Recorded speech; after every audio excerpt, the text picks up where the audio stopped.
Balitang lokal gituuhang nalambigit sa gidadili nga droga gi-aplayag search warrant. Shabu og pusil nasakmit sa Kapalong Dabnor. Alang sa kumpleto detalye, katropang Bong Algabre.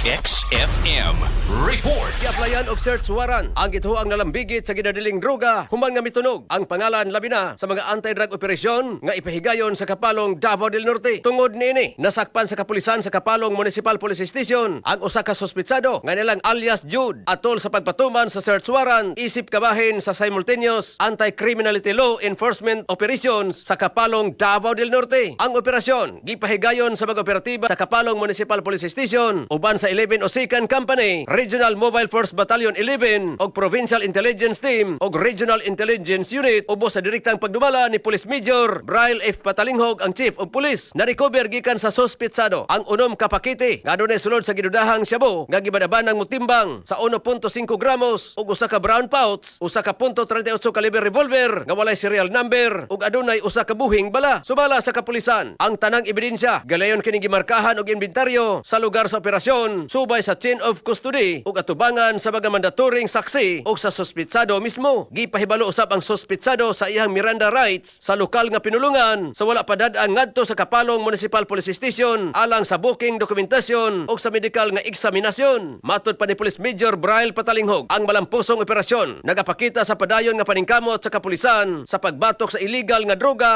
ug mga armas nga walay legal nga dokumento aron mapadayon ang kalinaw ug kaluwasan sa lungsod sa Kapalong. Ang sospitsado sa pagkakaroon nag-atubang na og kasong kalapasan sa Republic Act 9165 o Comprehensive Dangerous Drugs Act of 2002 ug kalapasan sa Republic Act 10591 o Comprehensive Firearms and Ammunition Regulation Act. Samtang ang search warrant ipasaka og balik ngadto sa korte nga nagpagula niini alang sa dugang nga legal nga proseso. Katropa, siguruha nga baskog kanunay ang imong kalawasan. Magtumar og Santon Vitamin C para immune system lagsik pirmi. Alang sa Likiusang Pilipino para sa Pilipinas, katropang Bong Omaki Algabre, XFM News. Xanthan Plus Coffee Mix. Ang kape nga mopanormal sa pagpagawas og hormone sa kalawasan.